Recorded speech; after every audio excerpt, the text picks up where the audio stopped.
Good evening, everyone. I want to welcome everyone to the Audit and Finance Committee Annual 2022 Budget Meetings. I want to say, excuse me. I'm sorry. Welcome to the Audit and Finance Committee 2022 Agency Budgets Review. First, to our department heads, you will be asked a series of questions related to your budget and are expected to answer as completely as you can. If an answer to our questions cannot be provided at this time, then please indicate when you are able to provide it to the committee. Legislators have been provided with your written responses to our budget information request letter, and we thank you for your cooperation in providing them. However, in order to complete a more thorough examination of your budget, it may be necessary to forward you some additional questions after tonight's hearings. Note to the members. I just want to remind you, questions regarding salary increases and retitled lines that have not been requested by departments directly, but were included in the county executive's 2022 proposal as part of a comprehensive workforce development plan, will be directed to the Deputy County Executive at the November 3rd, 2022 budget meeting. So before we begin. Madam Chair. Yes, I'm going to recognize Matt Peter at this time, who is the Vice Chair of the Audit and Finance Committee. Good evening, everyone. Madam Chair, I would also like to recommend, only because several members had talked about it, that at the same meeting, the November 3rd, 2021 meeting with the Deputy County Executive, that we also request a full report that for any departments that added new positions, there be an explanation on whether or not that department had buyouts, and if so, how many, and if any of the new positions, and an explanation for what those new positions do, and how they're different than those that had any buyouts. I think this will answer a lot of questions and stop some individual questions with departments and allow a comprehensive review by the legislature. Thank you, Madam Chair. Thank you very much. All right, so before we begin tonight, I'm going to take attendance of our legislature, and I'll start right now. Mr. Beston. Here.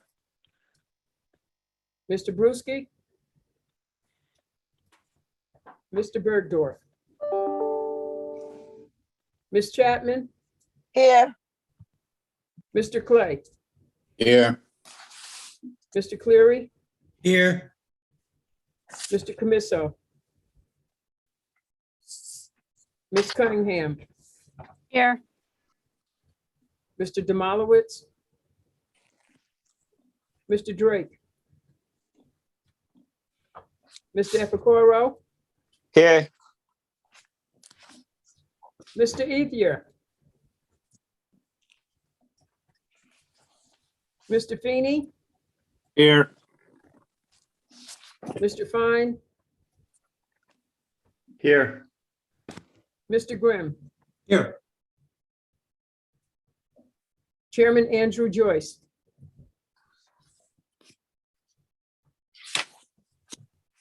Mr. Ray Joyce. Here.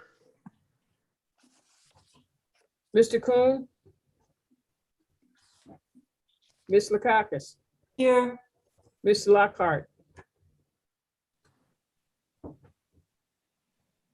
Minority Leader Moriello.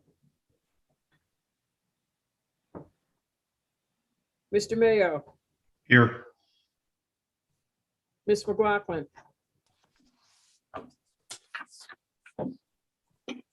Ms. McLean Lane.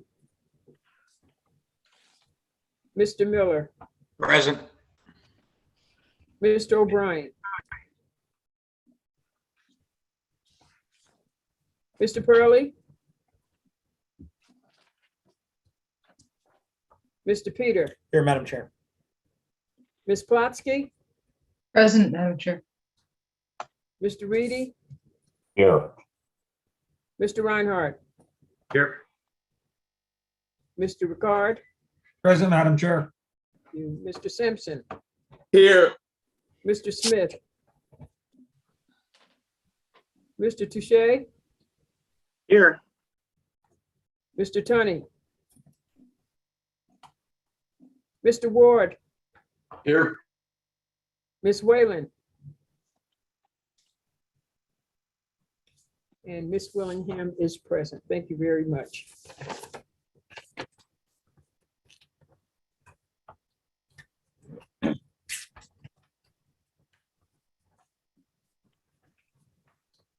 All right, we are going to start tonight with economic development and planning. For those of you who have your budget books, it's on page 108. And Mr. O'Connor, are you present tonight? Yes, I am, Madam Chairwoman. Very good, very good. Before you begin, I'll ask that, are you able to provide the same level of these questions to all the department heads? Are you able to provide the same level of service you currently do with the budget presented? And what, if any, impacts to vulnerable populations you serve will result from this budget? Second one is speak to the areas of major reductions within your department and how they impact programming. Number three, overall, are you satisfied with the resources provided to your department to the executive's proposed 2021 budget? And so, Mr. O'Connor, if you will begin. Okay, thank you again, Madam Chairwoman. And just to get the budget out of the way, I am very pleased with the level of support that the department has received from the legislature last year, and as well as the amount that's proposed in the budget for 2022. We have been working very diligently in opening up the Alliance, our new local development corporation. And as you know, in January this year, through the direction of the COVID task force, we provided grants totaling $500,000 to area businesses, 51 of which were women-owned businesses, 16 of which were minority-owned businesses, and 15 were minority men-owned businesses. We also this year, Madam Chairwoman, assumed the responsibility for the Altec loan fund from the Albany Colony Regional Chamber of Commerce. That loan fund currently has assets of about $19.2 million, $6 million of which is in cash and $12 to $13 million is loans receivable. And again, as many of you know, at your direction, we've been working with the African American Cultural Center to acquire the parcel of land, the former McDonald's at 106 South Pearl Street. And we've been working very closely with County Executive McCoy, Chairman Joyce, and CRC Chairman Gary Demolowitz, as well as IDA Chairman Bill Clay, in trying to assist the Cultural Center acquire that property from the Housing Authority. This is a challenging transaction, but I'm confident because of the good work of the African American Cultural Center, in particular, a young gentleman named Trayvon Jackson, that we will get there, and this will be a something to help resolve the food desert that exists in the south end of the city of Albany. The other thing that we're doing this year, Madam Chairwoman, is we're working with a consultant to assemble an inventory of 20 plus industrial and commercial sites throughout the county to identify the so-called shovel-ready sites that we can get companies who are looking to expand or relocate into the area, and not the least of which will be the offshore wind companies that County Executive McCoy attended a press conference at just last week for the development down at the Port of Queens. We also organized the town, city, and village economic developers in the county into a local economic development advisory board that will advise the Alliance Board of Directors. As well, we've convened the Minority, Women, Business, and Economic Inclusion Advisory Board, which will also advise the Alliance Board on members on issues relating to minority and women business enterprises. We've undertaken a study, a business retention and expansion survey, to identify what the companies in the county are thinking regards to their expansions and relocations. We also attended the offshore wind trade show down in Richmond, Virginia, earlier in the year. and are very pleased with how things are moving on that front as well. From the department standpoint, we just recently issued an RFP for the Connect Albany broadband study, which will identify the gaps in broadband throughout the county, whether they be in suburban, rural, or urban areas, which we all know, all of which have problems. On some of the conservation elements, we received a notice from Ag and Markets to begin the 8-year review of our agricultural district. Number one, this is a 300-day review process. 30-day comment period will begin on December 1st, 2021. And Laura DiGaetano has been advising DPW and Real Property as they navigate the process of establishing GIS solutions for some of their workflows. This is a very exciting initiative that Laura's been working on. And through the assistance of our partnership with Hudson Valley Agribusiness Development Corporation, 2 county farms have received grown and certified grant funding for capital improvement. We've got a lot more going on in the department. There's a lot of activity. We've hired our first 2 employees for the Alliance, and I'm very pleased with the direction that we've made. And I'd like to again thank the legislature for their support in 2020. And I look forward to continuing the relationship with the department and the Alliance and your appointments to the Alliance Board of Directors in 2022. That concludes my comments, Madam Chairwoman. If there are any questions, I'd be happy to answer them. I think you're. Madam Chair? Yeah, thank you so much, Mr. O'Connor, for your presentations. So before I open this up, I just want to make sure that I do ask some questions, and I'll open it up to the members. First question is, why has fees for services dropped? And I'll give you the questions first, if you don't mind, if that's okay with you. Sure. Okay. Why has fees for services dropped to $25,000 from $300,000 in 2021? Okay. And economic development, you have a new line of $250,000 increase. And also, what changed with the revenues? Okay, all zero, that are $0 now. And the last question is this: what progress are you making to make Advance Albany more self-sustaining? Thank you, Madam Chair. Again, let me start with the last question first. As many of you know, the original plan as identified by the consultants in the strategy was to fund the Alliance through the hotel tax. As we all know, that tax was just continued statewide for whatever purposes it was previously designated for. In the county here, that was the capital center. So we don't have that. We are pursuing some other avenues of funding for it, perhaps in the way of assessing development fees on projects that we help bring along, perhaps some fees from land sales that we're engaged in. And of course, we'll be looking to grants and perhaps any private developments. But right now, Madam Chairwoman, that's one that is yet to be resolved. As for the fees for service drop in service, I think that's just a termination of some contracts. If Laura DiGaetano is on the line, she might be able to answer that in a little bit more detail. Laura, are you on? I am on the line. I'm not sure what the fees for service money was for previously. I think it was some economic development grants. It may have been with Camoin and some other projects that have completed. So that would be. This is Luke Rogers. I can jump in to just sort of. Luke, can I just grab that? Sure. Sorry, Madam Chairwoman, this is Dave Riley. If you refer back to the 2020. Hold on one moment. I noticed that 3 people stepped in to start talking. All right, so introduce yourself, Dave, and who you are, okay? Sorry, Madam Chairwoman, this is Dave Riley, Commissioner of Management and Budget. So last year in the adopted fees for services was 110,000. The difference between that and the 295 were encumbrances. So that's 2/3 of the difference right there. Luke, if you want to speak to the other remainder of that 100, please.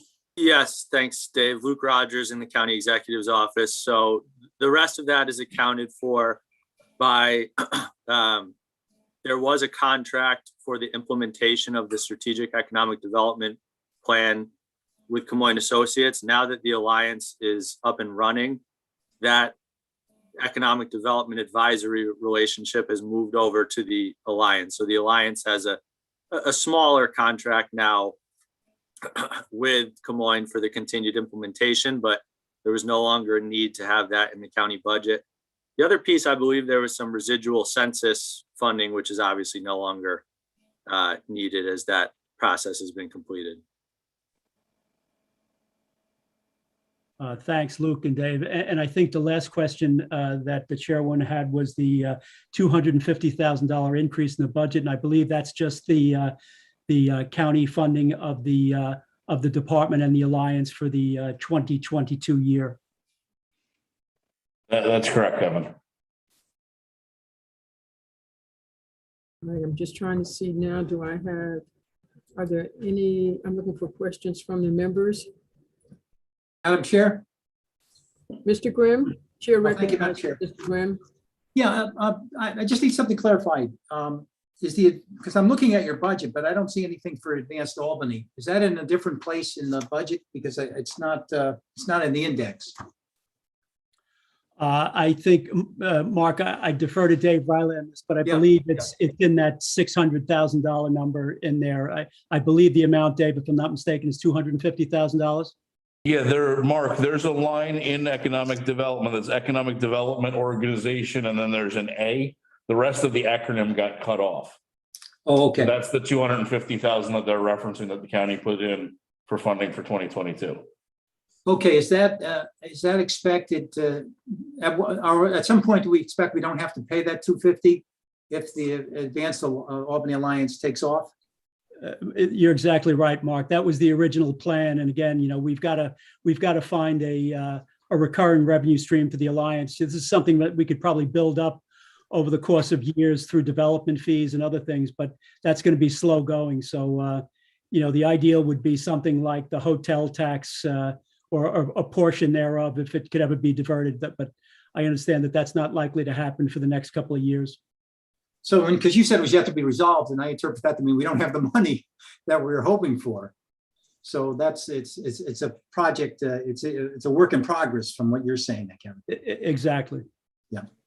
Okay. Thank you, Madam Chair. Thank you very much. Thank you very much, Mr. O'Connor, for your presentation. And right now, I'll just say good evening. Thank you, Madam Chairman. Good evening. All right, now we're going to move on to the Times Union Center. The presenter being Mr. Belber, who is the general manager this evening. And so before we get started, I am going to ask for some particular questions to you.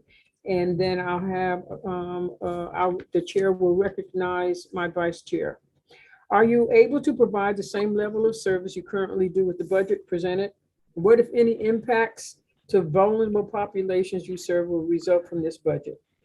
Number two, speak to the areas of major reductions within your department and how they impact programming. And number three, overall, are you satisfied with the resources provided to your department and the executive's proposed 2022 budget? Chair, right now, I recognize my vice chair, Matt Peter. Thank you, Madam Chair. And thank you, Bob, for joining us. The only, the questions, are we down? Sorry, We're down. sorry, screens went off for a second. Bob, if you can still hear us, the main questions we have that you could answer along with the chairwoman's questions is, can you give us an overview of the impacts of the pandemic and the operations and how you address those challenges and the assumptions you've projected in the 2022 county fiscal year as it remains flat over the current year at 96,000, as well as any type of challenges or assumptions you made involving the renaming rights that have now been RFP'd since the Times Union has not gone through with renewing. Sure, and thank you, Madam Chairwoman. I'd like to first answer the Madam Chairwoman's questions and then go on to yours, Matt. First, I'd like to say that The Times Union Center has, I think, done a great job of working very closely with Albany County Nursing, or I'm sorry, Health Department, as it relates to vaccination, various different testing centers that have been coming through, and distribution of food with National Guard and hand sanitizer. I think we've been a big asset for the county and the operation of it with our company SMG to greatly help the communities in downtown Albany and throughout the Albany County area. As it relates to our budget, I feel comfortable in what's been presented and what the Albany County Executive and the budget and management team have put together in the budget. As it relates to the current year, 2021, which we had originally thought would come in at about $96,000 profit. When the pandemic started, I think we can all attest to this, nobody knew how long it was going to take before we would come back to some semblance of operating and call it normalcy, if you can. So when we went down in March, we thought we were going to be able to come back in July of 2020. Then we realized that it was going to be September, and then it was November, and then it was on into 2021. By July of 2020, when we submitted our 2021 budget, thinking that we would be at 96,000 profit for the year of 2021, there was an assumption in that budget that we would be back open as of April 1st and hosting concerts and family shows and sports events. And that just couldn't happen based on the way the pandemic and mediation of the pandemic took place. So as many of you know, we opened in March with an event that only had 10% of our sellable capacity with the NCAA hockey event. We went on into May and started our arena football with 25%, where the state opened it up a little bit. We went on to 33%, and then in July to 100%, albeit with protocols and keeping public safe as they're coming in the building, as well as our employees. So from a financial standpoint, in 2020, as well as most of 2021, or at least the first half of it, most of our employees remained furloughed, and we cut back on every expense we could possibly cut back on. And so when we submitted our budget in July of 2020, thinking that it was going to be at 96,000, and then as we circle into 2021 and had to submit for 2022's budget, in July of 2021, we were thinking we're going to probably lose, and you'll see it in your budget, about $969,000 by the end of 2021. Because of further expense cuts and because of some good programming coming up in the fall of this year, we're expecting now and forecasting that loss, instead of 969, will be closer to about 338,000. So we expect to trim that loss by about $600,000 towards the end of 2021 here.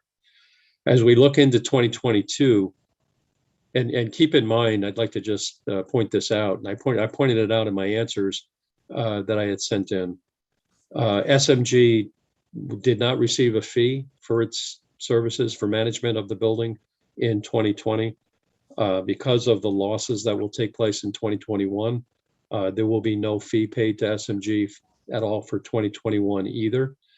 So that'll be 2 years without any fees that the company is managing the property.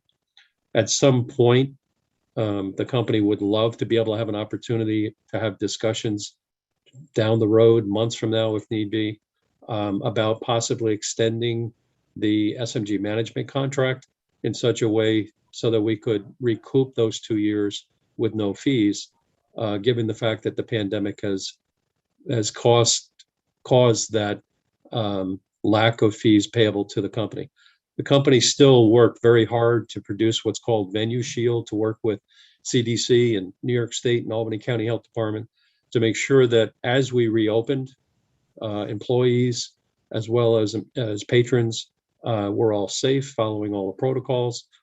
And so the level of management and programs that the company from the corporate office helped me with to be able to manage this building were substantial. And albeit, as a reminder, being done at no fees to the company. So just want to bring that up. Thereafter, and I'm sorry to make this long-winded, but we've looked at every way we can generate new revenues for the 2022 budget. One of the new programs that we have is called premium seats. These premium seats are going to generate approximately $300,000 in net operating profit for the county. And what we did with that is we took the row of seats directly in front of the suites, pulled them out, took them off the manifest. They are being replaced with premium seats, 136 of them, and they're being sold much like the suites on an annual basis. And so those annual fees are going to produce approximately $320,000. And I can't thank the county enough for going forward with us on this, because this will be revenue not just for 2022, but well into the years thereafter.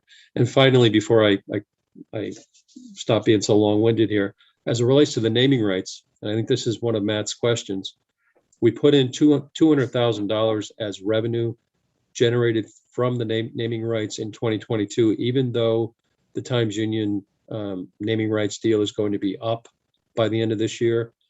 The RFP has gone out. I'm happy to say that there's 10 companies that have conveyed interest in the opportunity. The minimum fee for naming rights in 2022 and beyond is going to be $300,000. And so even if there's a little bit of a delay in rebranding, we do believe that we're still going to be able to net that $200,000 that we have in the 2022 budget.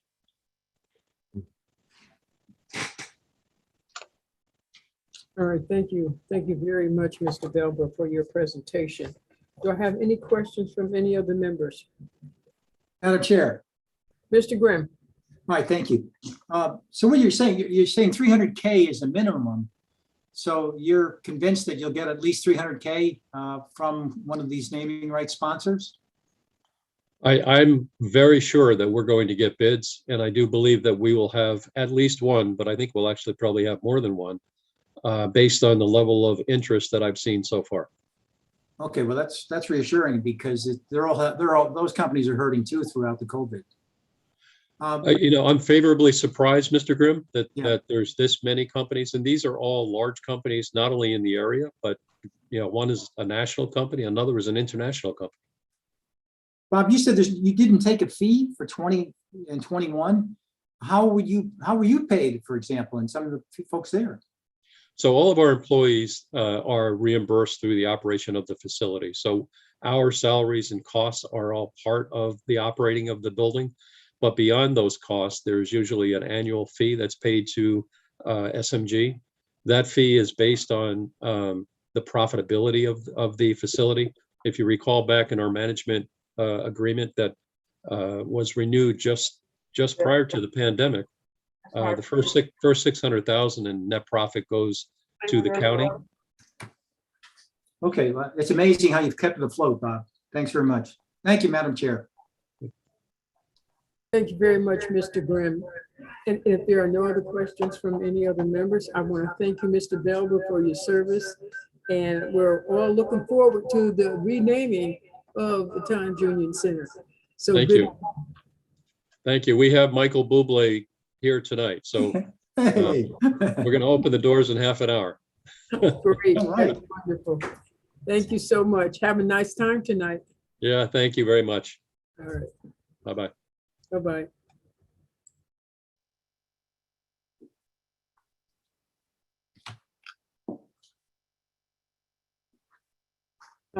Just so that everyone knows that my sisters and I, including legislator Carolyn McLaughlin, we got to sing backup for Bublé one of the times at the Times Junior Center. Okay, so now I couldn't resist. Now we're going to move on to recreation. And I understand, Mr. Riley, will you be presenting tonight? Yes, Madam Chairwoman, I'm sorry to say that Commissioner D'Antonio was not able to make it on tonight. So I will try my best to answer all of your questions, as this budget is pretty straightforward and I've known it for a few years. Hopefully we can get through everything. Okay, I'm going to start with the same three questions. Are you able to provide the same level of service you currently do with the budget presented? What, if any, impacts to vulnerable populations you serve will result from this budget? And speak to the areas of major reductions within your department and how they impact programming. And number 3, overall, are you satisfied with the resources provided to this department in the county executive's proposed 2022 budget? Thank you. So I will, instead of answering them one after the other, I will kind of give a statement here that should kind of wrap everything together. Just as a broad overview, there were very few changes made to the recreation department budget. There was one position that was added as part of the comprehensive workforce development program. That is a community health and wellness coordinator. I know that is not specifically just for the recreation department. That will have kind of tentacles reaching into other county departments to have outreach all over the county in various ways, but I'm going to leave that one to the deputy county executive to get into the details of. Other than that, there was a small increase to the fees for services line. Actually, I'm sorry, was it fees for service or just lost my page of programming? It was $20,000 increase to the youth recreation programming. And that's solely to see if we can expand out some more sites for our programs next year, try to hit some more youth in various other parts of the county. I do not know specifically what that expansion is to look like, though.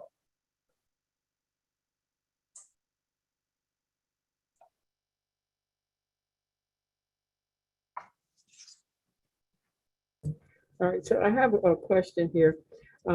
Please provide us with a brief summary of the duties for the newly created position of Community Health and Wellness Coordinator. I will have to get back to you on that. As I said, I have to defer to the deputy county executive on that as part of the workforce or comprehensive workforce plan. But we will get back to you on that. Thank you very much. Thank you for your presentation also. Do I have any questions from any other members? Madam Chair. Mr. Grimm. Yeah, just, can you clarify for me, are you saying that are on some of these big salary increases and new lines, that all those questions should wait for the deputy county executive after whenever it is, November 3rd or something? Well, normally the deputy county executive would go on the first night. That's why it was set up that way, because of the rescheduling running into this issue. Yeah, because I've noticed there's a lot of big salary increases in this budget, and they go from department to department. So those are a lot of the questions I have. In the very I guess, beginning. are we agreeing to wait? Wanda, is that what you want to do? Is wait? Yes, till- yes. Right, That's it's a gonna be Monday. a long night then. It's gonna be a long night then. Okay, thanks very much. All right, thank you. Any other questions? If not, thank you very much, Mr. Riley, for stepping in for Mr. John D'Antonio. And Thank you, so- Madam Chairwoman, and we'll get you those answers. All right, thank you very much. As we move on to our next speaker, which will be, we're going to have in front of us Cornell Cooperative Extension, and our executive director is Lisa Godlewski.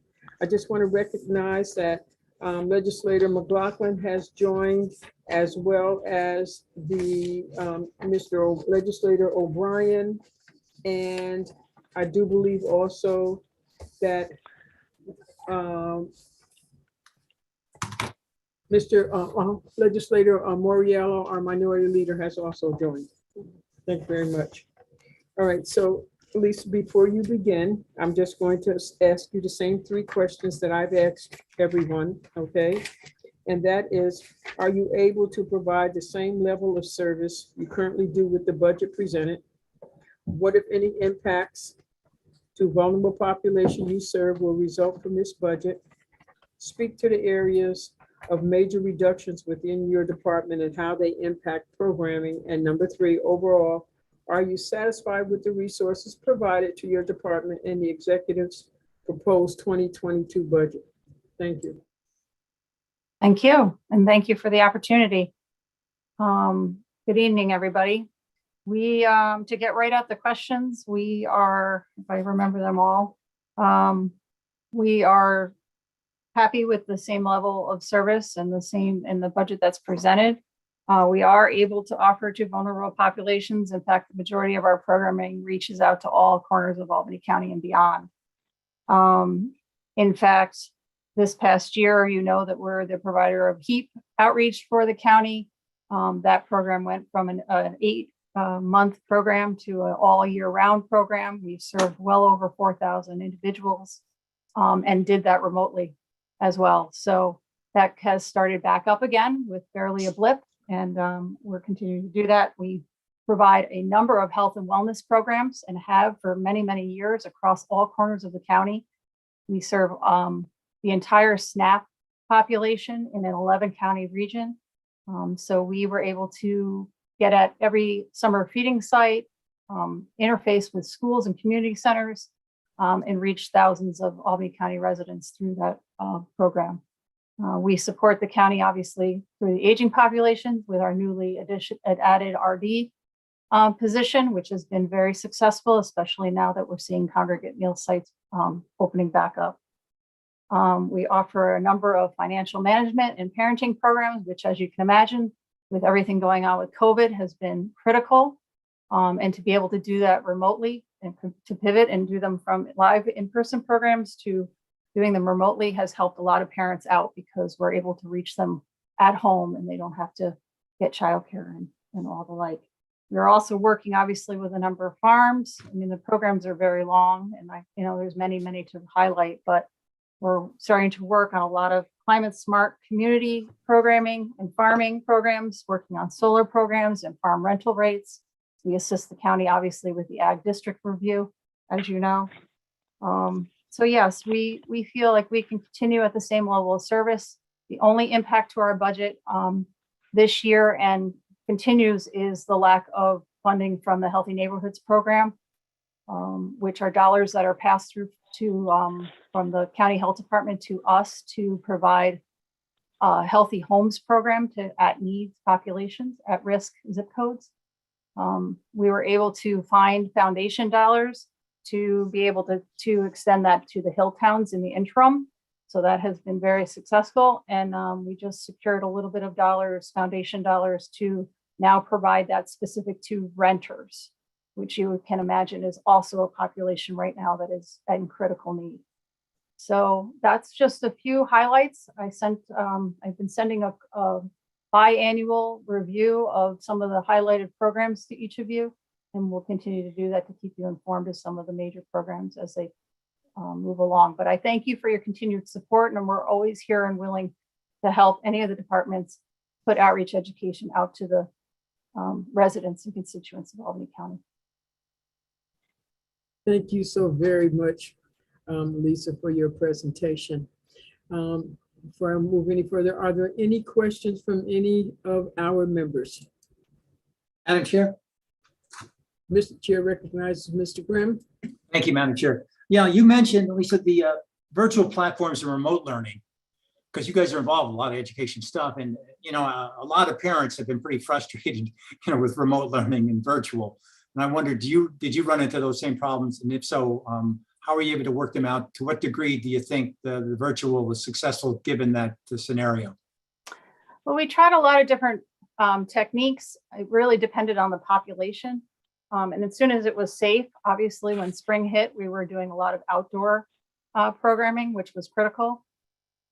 But with youth especially, we were able to get them kits and get them the materials at home so that they could take the kits and have the hands-on learning going on at home while the instructor was at our office providing the information. But the hardest population, I think, that had trouble with it actually was our farming, our producers, just because technology isn't always, their first course of action. So or available. Yeah. So because agriculture and the programming that we did as extension educators was considered essential for the ag community, especially with all the various grants and loan programs that we were trying to help farmers to apply for, we were still getting out and getting to the farms directly because that was really the best way to help them navigate those waters. Okay, thank you. Thank you, Madam Chair. Very welcome, Mr. Grimm. Are there any questions from any other members? If not, I'd just like to thank Lisa right now for your presentation. And thank you for all the work that you've done for us. Thank you. Thank you for all the support. I appreciate it. You're very welcome. As we move right along here, the next presenter will come from Water Purification, and that will be Angelo Gaudio, the Executive Director. I'm going to ask you the same three questions. Are you here, Mr. Gaudio?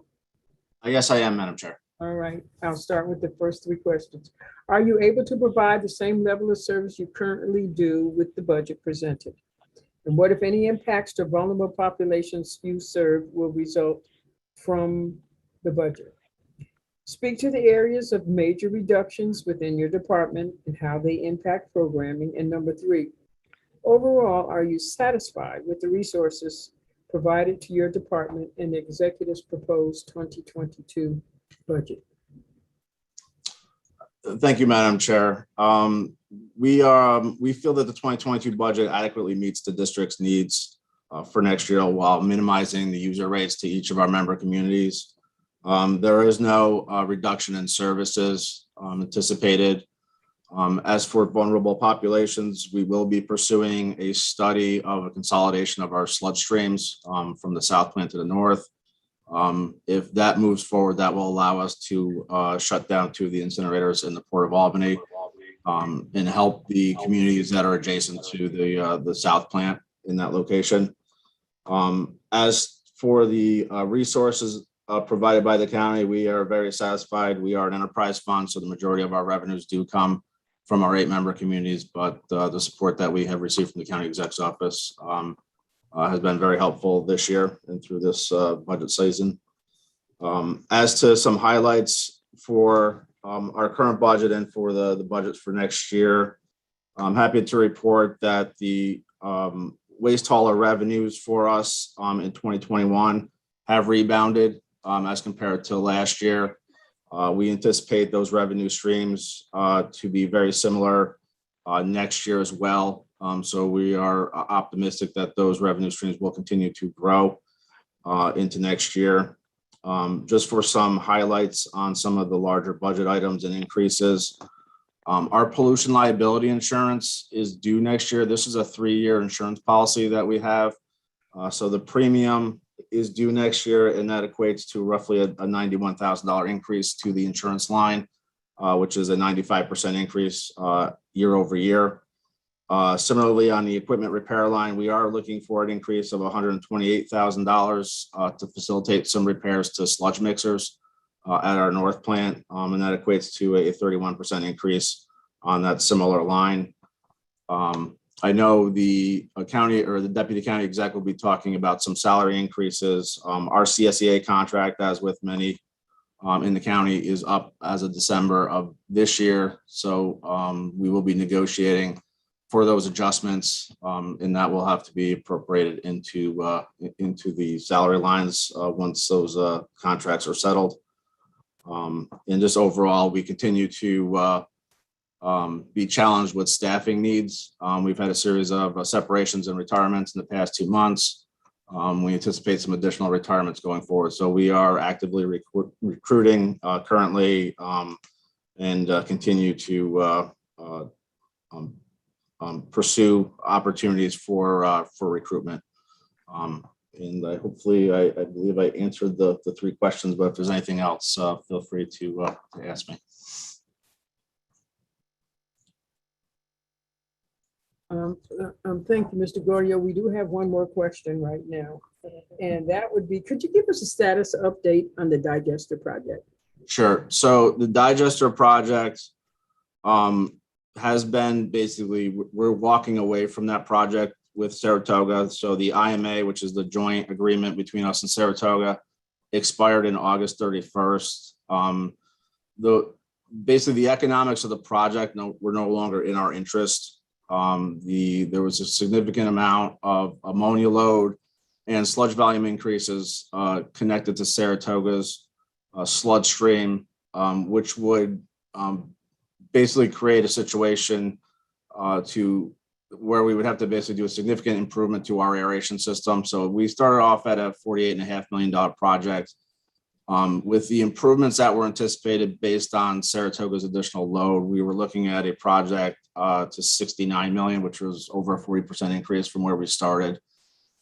Because it was a significant process change to what we currently do, we felt it wasn't the most economically viable option. So we are pursuing, again, a consolidation option with the intent to continue incineration at the North plant.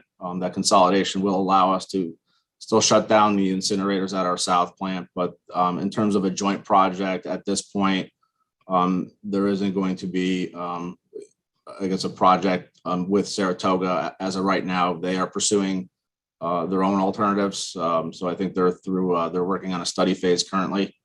And we will be starting one hopefully shortly. We have been having discussions with DEC as it relates to our order on consent. And that's something we're still waiting on some feedback from DEC on. So that's currently where we stand. Thank you so much for your presentation. I see that Mr. Fine has his hand up. Chair recognizes you, Mr. Fine. Thank you, Madam Chairwoman. Yeah, my question is just a follow-up on the anaerobic digester question. I know, we're notified that it was closing. I just feel like we haven't got a lot of information on the financials of, what that cost difference would be. And I'm wondering, did you factor in the environmental and the health costs of currently having the incineration? And then also long-term, do we plan on having the incinerator forever? It seems like something that we're going to have to get rid of at some point because I'm sure it's aging, but also just the impacts. So are we looking at other options, whether that's anaerobic digesters or some other technology? Yes. In terms of the review, I think the thing we're struggling with right now and the thing that's dynamic on an industry level is really the management of PFAS type of contaminants. Generally speaking, digesters do not address the PFAS concerns. And I think what becomes challenging right now as it relates to digestion and basic production of biogas versus continued incineration is really going to be the market fluctuations.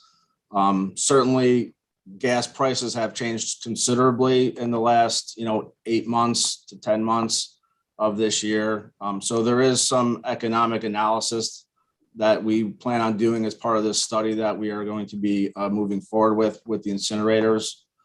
And I think we are looking at other revenue streams to kind of combat that. Again, the proposed project included a reuse of the biogas to really support the new equipment that was going to go in. There are some other options with that, but right now we just feel that the economics for the capital as it relates to the digester expenses don't really lend itself to a project. And a lot of it has to do with disposal cost, and it comes back to the PFAS. So when we started this process back in 2018, the disposal cost for the sludge, this is after digestion, were considerably lower. We're seeing escalations in disposal as it relates to management of the PFAS products. So we feel incineration right now is our most economical option. Speaking to the long-term viability of the incinerators, the proposed project would include a significant improvement to the current incinerator. So that would be new control systems, new emission systems to mitigate any environmental concerns as it relates to air quality. So we feel comfortable kind of going forward as of right now. Again, whether new technologies emerge, I know pyrolysis is currently being tested out in Schenectady. I guess is yet to be determined. There is also potentials for doing still a private partnership with a digester here, but I think those discussions are still kind of at their infancy. So as it relates to our current status, we have an active order on consent as it relates to the incinerators, and that's what we're working with DEC. But certainly, the consolidation option would allow us, as of right now, to shut down the 2 South Plant incinerators and basically combine that into just one incinerator. So we would be looking at a significant reduction in terms of gas consumption and then also emissions just by kind of consolidating. Thank you very much. Mr. Reinhardt? Yeah, thank you. Hi, this is another question having follow-up to Sam's. If you're going to continue incinerating at the North Plant, how would you remove the PFAS before you incinerate? Currently, there really is no direct treatment for removing PFAS from sludge. I would love to tell you there's a technology out there that could easily do so. Generally speaking, you use activated carbon to separate the PFAS out. Generally, it's done in kind of a wet stream. Due to I'll say the dirtier nature of sludge, what would happen is you'd end up compromising the carbon significantly. So there's really no good way. We have been having discussions with DEC. EPA recently came out with some guidance on operating temperatures for incinerators for the destruction of PFAS. Again, the science is still fairly young as it relates to thermal reduction or thermal oxidation of the PFAS for destruction. But that's something that we are going to be, again, having discussions with DEC as it relates to the consent order. So there is no good way to remove it, in the sludge stream, in the liquid sludge stream prior to incinerator. So really, I think we're going to be looking for the incinerator to do destruction of the PFAS. And again, I think that's something we're looking at right now. We did just get a quote for emissions testing, I believe for PFOA.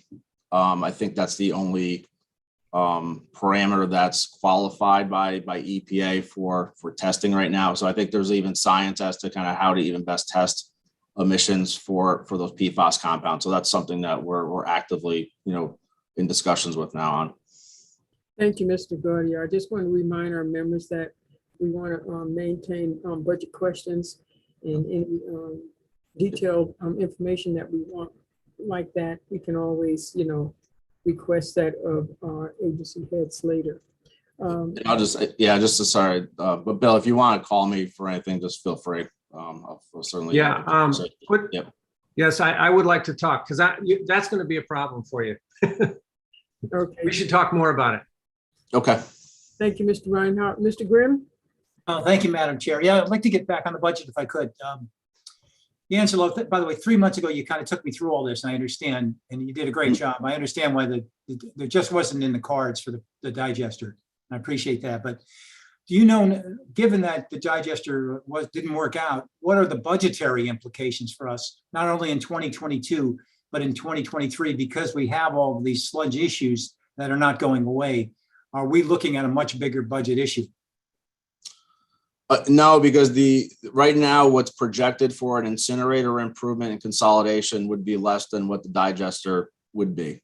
So if we were kind of doing the two head-to-head, the capital expense as it is right now, and again, I don't want to speak to kind of cost escalations on commodities and materials and bidding climates, but as it was basically a year ago, the incinerator with the consolidation option still is believed to be the less capital intensive of the two projects. Okay, thank you. Thank you, Madam Chair. Thank you. Thank you very much, Mr. Gaudier. Thank you for all the work that you've done for the county, and I wish you a happy and pleasant evening. You too. Thank you, Madam Chair. Okay. All right, we're going to move on right now, and we are going to water purification. I'm sorry, Stormwater Coalition, and Ms. Heinzman is our coalition director. I'm going to give you the same 3 questions that I asked everyone, and I hope you're doing fine this evening. Number 1, are you able to provide the same level of service you currently do with the budget presented? And what, if any, impacts to vulnerable population you serve will result from this budget? Number 2, speak to the areas of major reductions within your department, how they impact programming. Number 3, overall, are you satisfied with the resources provided to your department and the executive's proposed 2022 budget? Okay, can you all hear me? Yeah. Yes. Okay. Yes. I'm Nancy Hines with the Stormwater Coalition, and thank you for this opportunity to explain our budget. With regard to your questions, yes, the coalition has been able to maintain the same level of services. Regarding vulnerable populations, the coalition is made up of 12 regulated public entities, 10 of which are towns, villages, cities. The other is University of Albany, then Albany County itself. So we don't really have vulnerable populations which we serve. I think in general that the coalition tends to equalize the capacity of municipalities to comply with the stormwater regulations. And I think we've been successful of that given the level of shared information and services across all the members. There's been no major reductions to our budget. It's very steady state at this point. In terms of the services from the county provides in-kind services to the coalition, largely related to operational personnel, hiring, civil service, budget management and budget, things of that nature. And it's really been excellent from the county. The coalition has a funny little niche within county government. It's also been challenging to various agencies and department heads, but consistently everybody's rolled up their sleeves and tried to figure out how to service the needs of the coalition. So I really appreciate that from county staff. In terms of the highlights of the coalition budget, probably the big news is we went from a staff of 1, which was me in 2020, to now a staff of 3. One of that is a part-time position fully funded by 4 of the municipal members. The other one is a GIS coordinator position, which became important because we'd gotten over $400,000 in grant money from DEC over 4 years. That ended in 2020. A lot of that grant was focused on field mapping of storm system infrastructure, using Esri technology for tablets and doing inspections, really upgrading and updating how we use mapping. When that grant money fell out, we needed someone to keep it going. And we were lucky enough to hire a GIS coordinator this year, who's really ran with the technology.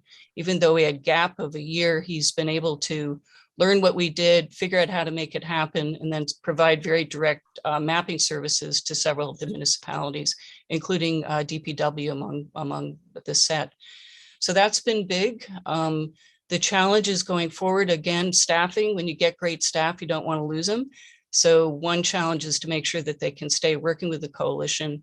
And also the big question is how to really take advantage of this technology that we've become very facile with, servicing the needs of multiple municipalities, and make it work in a broader way, because it really is quite amazing what we can do now in terms of inspecting, knowing what's going on at pollution sites, then moving forward with track down and things like that. So that's basically the overview of the coalition budget, some of our activities, and I'm open to questions. Thank you very much, Ms. Hines.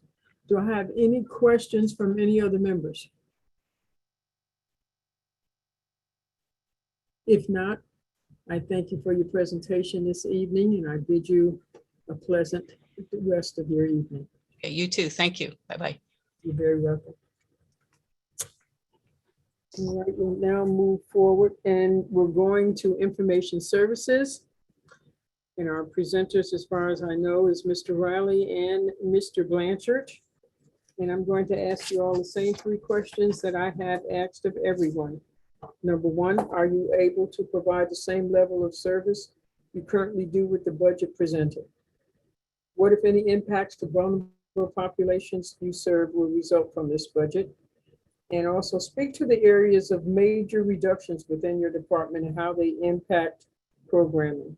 And last but not least, overall, are you satisfied with the resources provided to your department and executive's proposal for the 2022 budget? Madam Chair, I hate to interrupt, but I had an eye surgery and I cannot find information services in the book. Can somebody tell me what page it's on? 156. Thank you.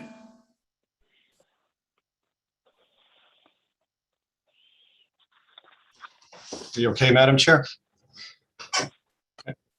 Riley, are you ready? Or is it going to be Mr. Blanchard? I believe I can speak for Information Services. Good evening, Madam Chair and members of the committee. As an answer to the opening questions, I am satisfied with this budget with no major reductions and encouraged by more grant opportunities that are coming our way in Information Services. We will be tackling 2 major infrastructure projects next year, plus any other projects that come our way as we service all county departments 24/7. I anticipate 1 retirement next year and 1 the following. So we're looking to fill vacancies so we can bring in employees to get them adequately and trained prior to those people retiring. We're also adding a confidential secretary position for next year, and this will help free up valuable time from some technical positions that currently perform those duties. Please let me know what questions you have. Thank you.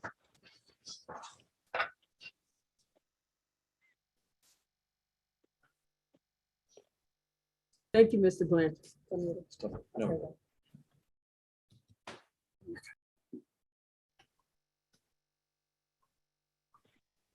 Thank you, Mr. Blanchard. Can you hear me? I can. Okay, very good. Yep. Thank you very much. Okay, is Mr. Riley on? Yes, Madam Chairwoman, I'm on as well. Okay, all right. Madam Chair. The chair recognizes Vice Chair Peter. All right, 2 questions, if that's okay. The first one is more of a large scale question. Given the need for cybersecurity and the aging computer technology infrastructure, obviously that all government is facing, what strategic direction is the department taking to position Albany County to maintain its operations over the next decade? I think a lot of members are concerned about, whether it's spyware, whether it's the ransomware, things of that nature. And then the second question may fall under Mr. Riley, but there seems to be a music royalty payment line, and we want to sort of understand what that is, just out of curiosity. So I don't know which one you want to answer first. I can answer the cybersecurity first. I think we've been fortunate as the state government and the federal government has obviously, for obvious reasons, recognized that more funding is needed at the local government level. So we've been able to take advantage of, over the last several years, of increasing grant opportunities to deploy more and more cybersecurity software.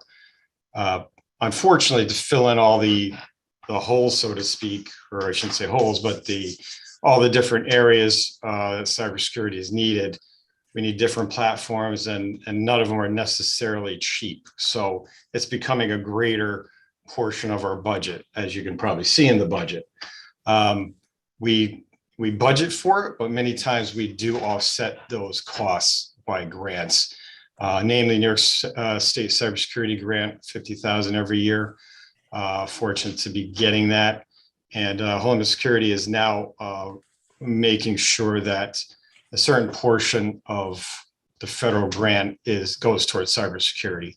So we've increased our protection even more this year, and we continue to add on.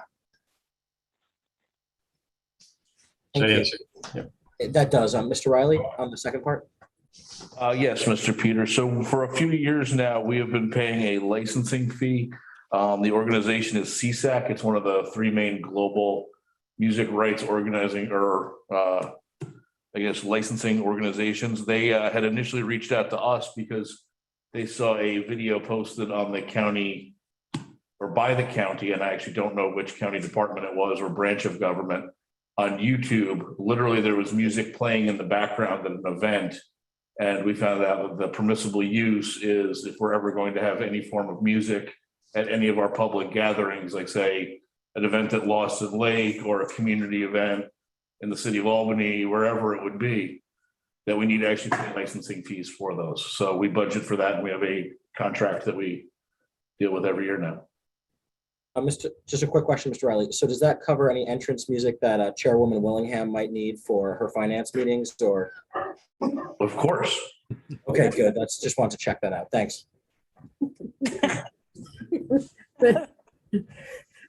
Are there any other questions from any other members for Mr. Riley and Mr. Blanchard? If not, we're going to move on to the next one. I want to thank you, Mr. Riley, and I want to thank you, Mr. Blanchard, for your Thank you presentation. very much. Good night. Thank you, Madam.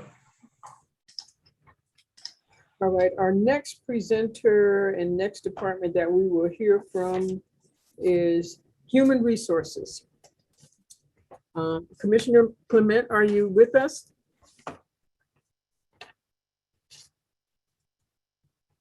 Yes, I am Okay, here. thank you. I'm going to ask you the same three questions that I've asked everyone else. Are you able to provide the same level of service you currently do with the budget presented? And what, if any, impacts to vulnerable populations you serve will result from this budget? Also, speak to the areas of major reductions within your department, how they impact programming. And last but not least, overall, are you satisfied with the resources provided to your department in the executive's proposed 2022 budget? Thank you. Good evening, Madam Chairwoman and members of the committee. We believe we can provide the same level of service going into 2022. We have no major reductions, but we are seeking to increase funding to improve employee access to benefits and payroll through the use of a portal. And we're also hoping to increase employee safety. We are also asking to increase funding for 5 new positions in our budget going into 2022. And we are hoping that those new positions will also seek to improve the delivery of services by our department. We are satisfied with the HR executive budget as presented, and it meets the needs of our department at this time. And I'd be happy to answer any additional questions you may have. Chair recognizes Mr. Peter. Thank you, Madam Chair, and thank you, Commissioner Clement. How are you tonight? Good. Just 2 or 3 quick questions. The 5 new positions, can you go in a little, I'll ask all 3 at once, then you can sort of answer them how you like. The 5 new positions, can you go into a little more detail exactly how they're going to deliver new services or how they're going to enhance the department's abilities? The second one is, can you please explain the increase in fee for services? It's a rather large increase, over 100,000. And what are the affirmative action fees going towards? Okay, the first question about enhancing services, do you mean for the specifically for the positions, how they will enhance services, Yes, or do you mean the Yep. programs? The 5 positions now that enhance services, you know, we're adding a director of personnel services, a personal administrator. There's 3 other positions. I think it's just important for the members to know exactly, obviously, more bodies does help, but what is that specifically going to do? What are the type of results we are looking for in those new positions? So the Director of Personnel Services is a position that is actually in the charter. It existed many years ago. And as we downsized in 2004 and again in 2009, that position was eliminated and kind of consolidated and absorbed into many different positions. As a result of that, we saw that it just created a disjointed delivery of services. So we're hoping that that position being restored would oversee the payroll unit as well as the benefits and enable us to engage in better recruiting, retention, and then also oversee that portal for access to benefits and payroll information that is readily occurring in other employer settings. But we're just, due to our size and work distribution, we're just not able to get that going. So specifically, that's the Director of Personnel. The Director of Employee Safety or Risk Administrator, also a position that existed in our department that oversaw and worked with the workers' comp unit to ensure safety. Something that we learned during the pandemic is we had people working remotely, people in all of our 26 work sites. We needed to ensure that we had adequate security, adequate safety measures in place. We would be working with Department of General Services, and just that position is seeking to improve overall employee safety in every aspect at the employee work sites as well as in the field. So we'd be doing employee training and working to improve our service delivery and HR's role in every department.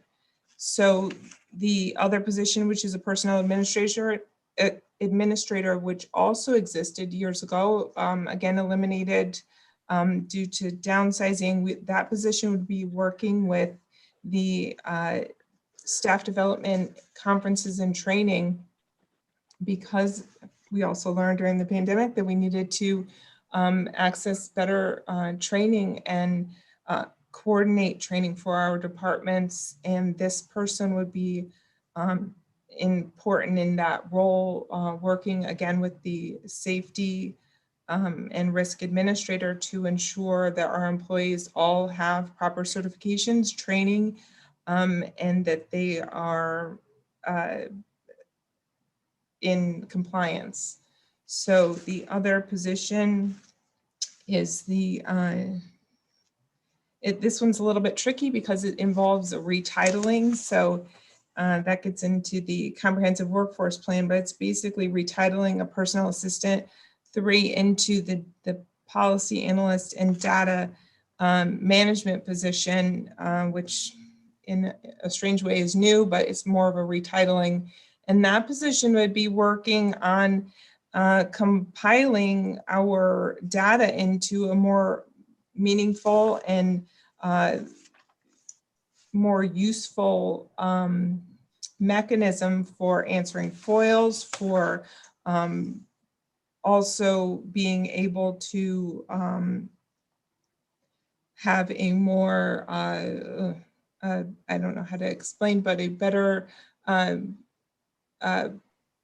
it goes with the comprehensive workforce plan in that our data systems that HR operates right now are very separate and the systems don't talk to each other. So through the data position, we're seeking to enhance our services by combining all of those data sources together. So our health insurance information combined with our HR Munis data, as well as our Kronos data, would all work together to be able to provide a better delivery of services, as opposed to now where we are very disjointed. And so all of the new positions that I'm proposing are seeking to do just that, which is, again, ultimately providing better services to our employees.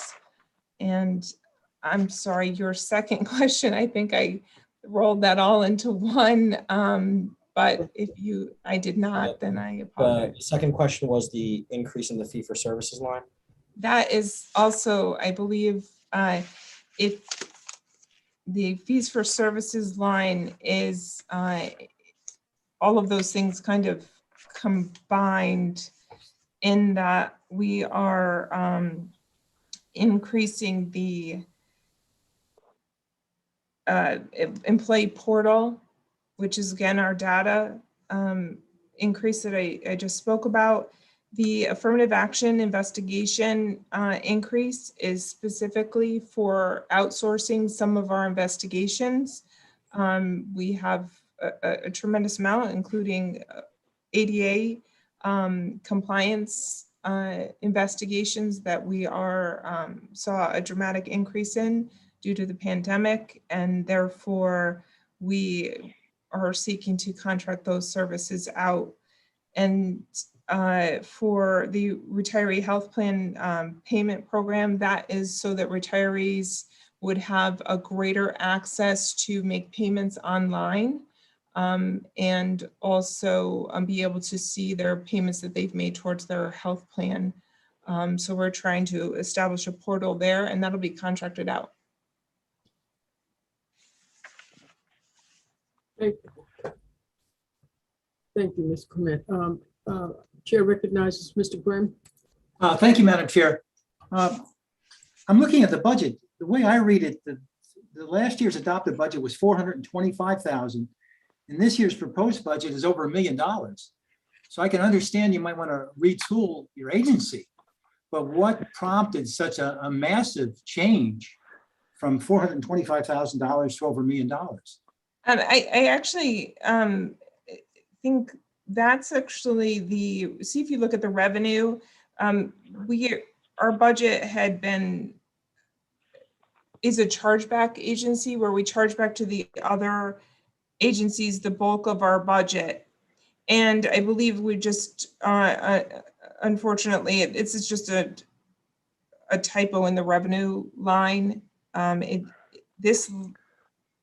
Our shared service charges are actually reflected in the general services, shared services line. So we charge back in tandem with general services through that line up above.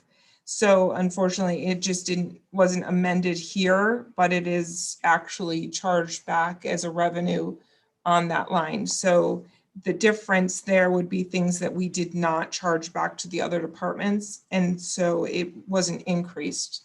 So what is the 2021 adjusted budget and the proposed 2022? What are those numbers?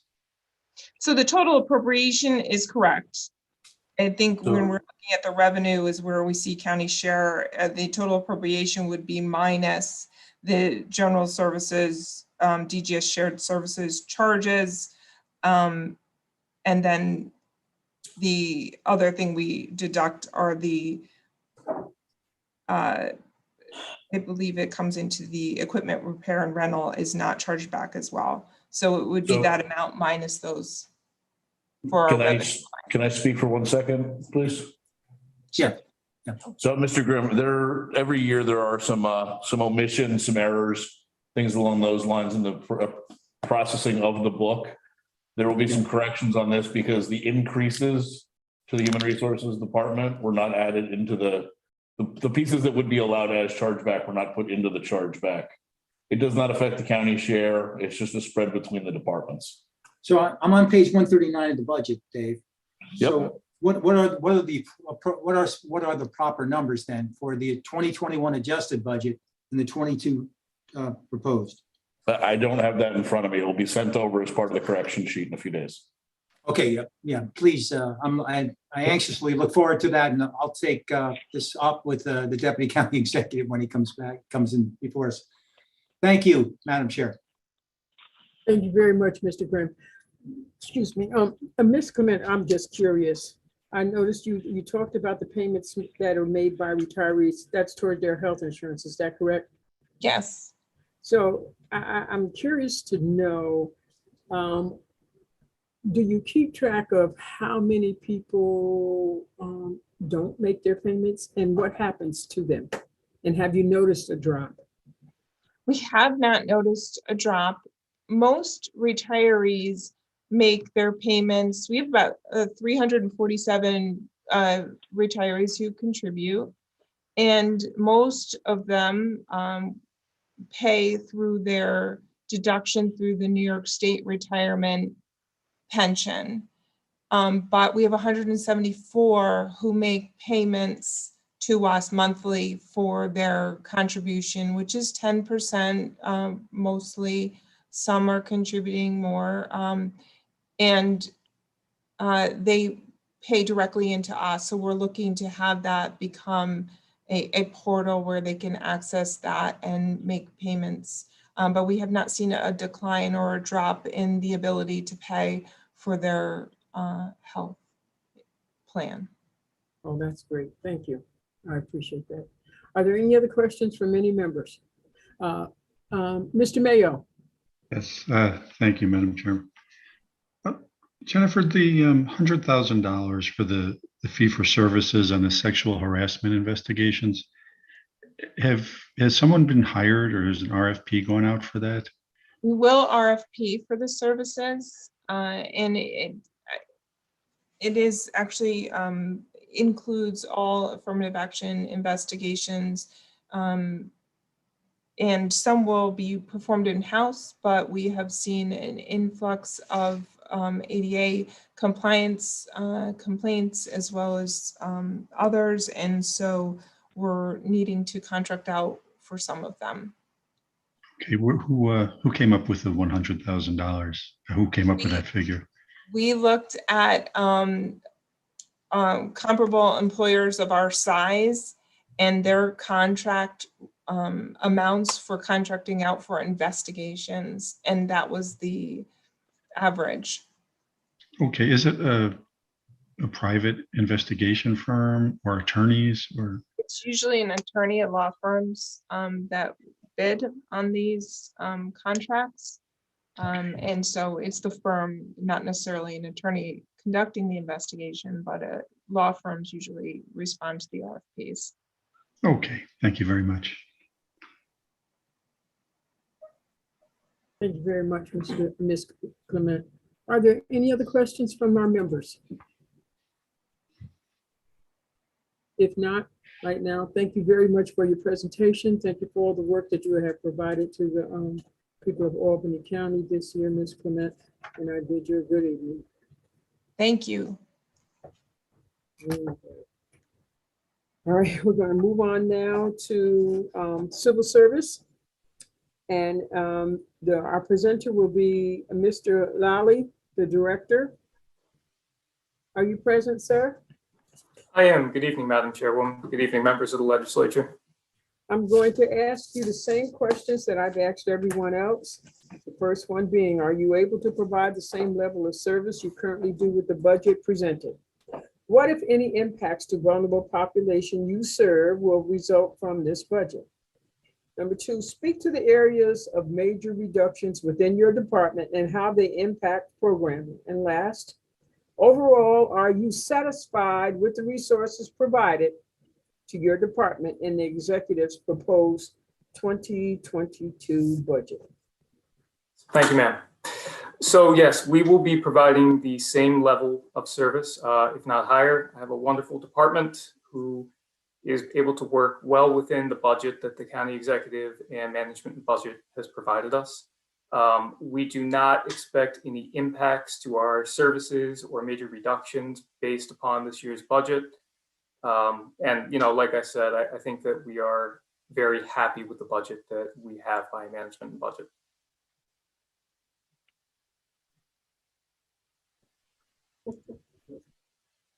Okay. Are there, thank you for your presentation. Are there any questions from any of the members? If not, thank you for all the service that you provide to Albany County, and I bid you a good evening. Thank you, ma'am. Very welcome. Now we will move on to, let's see, our next presenter is Public Works. And Ms. Raimondo, are you present? Yes, I am. Okay, I'm going to ask you the same three questions I've asked everyone else. One, are you able to provide the same level of service you currently do with the budget presented? What, if any, impacts to vulnerable population you serve will result from this budget? I also would like you to speak to the areas of major reductions within your department and how they impact programming. And number three, overall, are you satisfied with the resources provided to your department in the executive's proposed 2022 budget? Hi, good evening, Madam Chair, and good evening, everyone. Yes, I am satisfied and confident that the resources provided to my department by the county executive will enable us to provide the same, if not better, level of service to the residents. I answered that question first, although it was the last question. As far as impacts to the most vulnerable population, I am confident too that we will continue to reach the most vulnerable population as they've always been expecting. We reach that population mostly through our child passenger safety program. We check hundreds of car seats each year, and we distribute hundreds of car seats to low-income residents. We will also continue to administer our Car Fit program for senior drivers. We will also continue to do our highway, bridge, culvert and rail trail maintenance as usual. As far as reductions in our department, we worked closely with HR and civil service and management and budget to come up with streamlining our workforce. We've determined that we are going to eliminate 2 positions. We're going to eliminate our principal drafting technician position and a painter position. To compensate for the elimination of the principal drafting tech, we are augmenting our fees for service line by $12,000.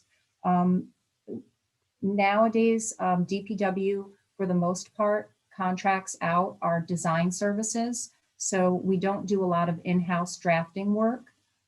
So for the individual that since left our service, used to provide drafting and survey work. So on the off occasion when we need those services, we will contract those out. As far as the painter position, we have an auto body mechanic that has been successfully handling all of the painting needs that we do in-house. So we will be continuing to provide the same level of service, but we will be saving some money with the elimination of these 2 positions. Thank you. I'm open to any questions that you may have. Okay, I do have a question here. Can you please explain any issues related to recruitment and retention of a qualified workforce in your department as it's related to road repair and maintenance? Yes, we do have a challenge with getting qualified individuals to apply for our equipment operator positions. It's not something that is unique to the county. The department, the state is having similar issues, and so are other municipalities. There's just not enough drivers for the number of jobs out there. So we're using the internet in order to advertise positions. We're using variable message signs throughout the county advertising the need for equipment operators. We're advertising in the newspaper and online. The good news is recently we've gotten about 4 new applications in through our advertising. So it is a challenge, and I think it's been a challenge for the last couple of years.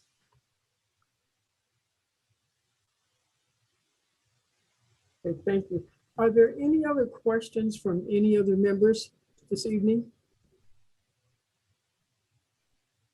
If not, Ms. Raimondo, I want to thank you for your service to Albany County, and I bid you a good evening. Thank you. Let's see. All right, our next agency is General Services, and our presenter will be Mr. Latina, the commissioner. And I'll start with the same 3 questions to you, and that would be, are you able to provide the same level of service you currently do with the budget presented? What, if any, impacts to vulnerable population you serve will result from this budget? Speak to the areas of major reductions within your department and how they impact programming. And overall, are you satisfied with the resources provided to your department in the executive's proposed 2022 budget? And also, explain any issues related to the recruitment and retention of a qualified workforce in your department as it is related to building, repair, and maintenance. Good evening, Madam Chair. The answer to your first question, yes, the Department of General Services is very pleased with the county executive office. We developed a budget that takes into account of ongoing needs of the county buildings and workforce. We have looked at pricing and material and labor and adjusted the budget to reflect our future needs. With workforce development, we are hopeful to do more with the smaller construction and repair projects, with the in-house staffing in cooperation with the Department of Public Works. The most vulnerable that we're working with is we work with the health department as far as testing sites in the beginning of the COVID crisis. Right now, we're working with them for a lot of inoculation setups every week. We can still continue to do that with this budget. We have not seen any kind of reductions we have not seeked any kind of reductions in our fees. So that's where we are.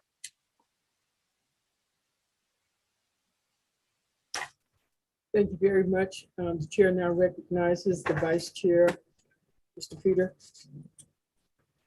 Thank you, Madam Chair. Commissioner Latina, how you doing? Good. How are you this evening? Good. I didn't note any of the accomplishments or challenges, and if I missed it, I apologize. We've previously talked in budgets past, and I believe it was when I first became a member in 2019, about the need for a multi-year, 5-year capital plan in regards to the parking garage and potentially other multifaceted, non-office structures. Has your department done that? Well, we're in the process of doing the garage right now, and part of the process on that garage is to have a development plan for maintenance and care of the garage after the project is complete. We're planning on doing the same. We have another garage we have to start this year as far as the engineering portion of it.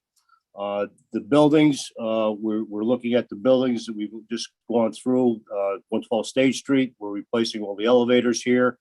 Hopefully to start the end of this year, beginning of next year, to replace all the elevators here, which is a large project.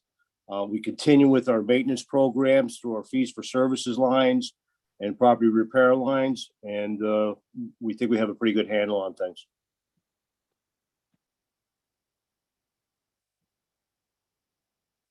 All right, thank you so much.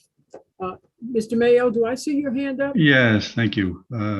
Ms. Latina, I noticed you've got about 25 openings. Are you planning on filling those vacant positions? Yes, we work diligently with affirmative action and with civil service to try and get these filled.